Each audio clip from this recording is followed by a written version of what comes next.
The British author John le Carré, whose exquisitely nuanced and intricately plotted Cold War thrillers elevated the spy novel to a high art by presenting both Western and Soviet spies as morally compromised cogs in a rotten system that was full of treachery, full of betrayal and personal tragedy. And he's died now at the age of 89, led by his greatest creation, the plump, the ill-dressed and unhappy but brilliant George Smiley.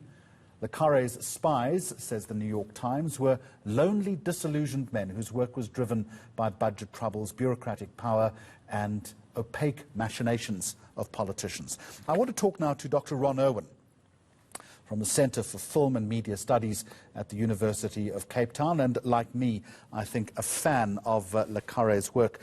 Ron, good afternoon to you and welcome. One review I've read saying books that portrayed British intelligence operations as cesspools of ambiguity. How would you describe his vast body of work? I think that John le Carré's work, and I haven't thought about this entire afternoon, it's a tremendous loss, of course, but he's really about showing the quiet heroism that people might be capable of in the right circumstances. That the thing that attracts me to John le Carré, to his best works, is really not that he represents the antithesis of the James Bond character, the kind of martini-swilling, womanizing, heroic character, to the anti-hero working behind the scenes, sometimes under crushing bureaucratic weight, facing another bureaucratic weight that's vicious and unforgiving. His books transcended politics. The first James Bond novel came out in 1953, and his novel, the first spy novel, came out about 10 years later. And it really is that kind of flip side. It's human, it's beautifully written, it's intricately plotted.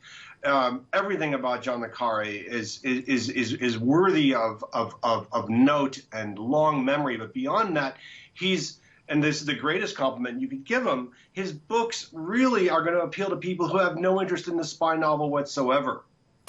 He refused to allow his books to be entered for any literary prizes.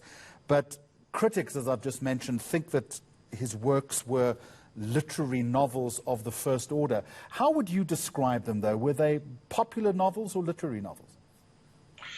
He did not like the division that was between popular fiction and literary fiction, and you're quite right. In 2011, he turned down the Booker Prize and says, "I don't compete for literary prizes."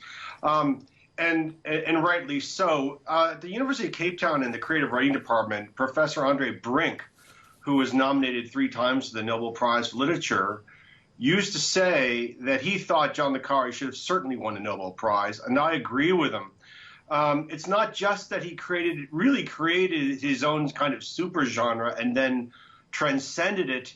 He wrote not just eloquently about the Cold War, but he wrote about humanity, working as a bureaucrat in a tremendous system, the disappointments of age, the disappointments of broken marriages, of addiction, and of doomed love affairs. And, you know, I think that the beauty of the writing and the characterization itself should have won him a Nobel Prize.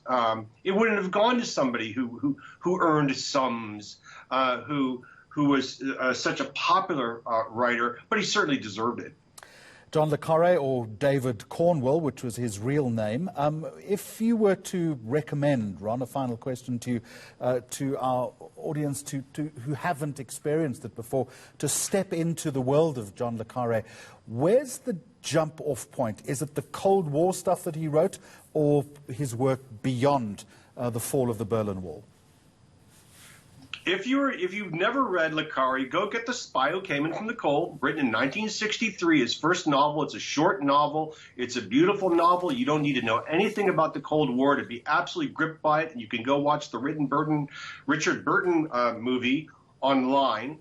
And then go check out Tinker, Tailor, Soldier, Spy, the 1979 Alec Guinness series that was a huge hit in Britain. Some people think it's the best television ever made. My favorite novels and my own interest in le Carré, you know, that are more modern, I love The Night Manager, which came out in the 90s. I really liked the 1989 novel, The Russia House, which was made into a film starring Michelle Pfeiffer and Sean Connery. But then go ahead and watch the 6-part series of The Night Manager, which is absolutely unbelievable. It came out just a few years ago. It stars Tom Hiddleston as Jonathan Pine and Hugh Laurie as Richard Roper. It's about arms trade. It's about romance. It's about large living.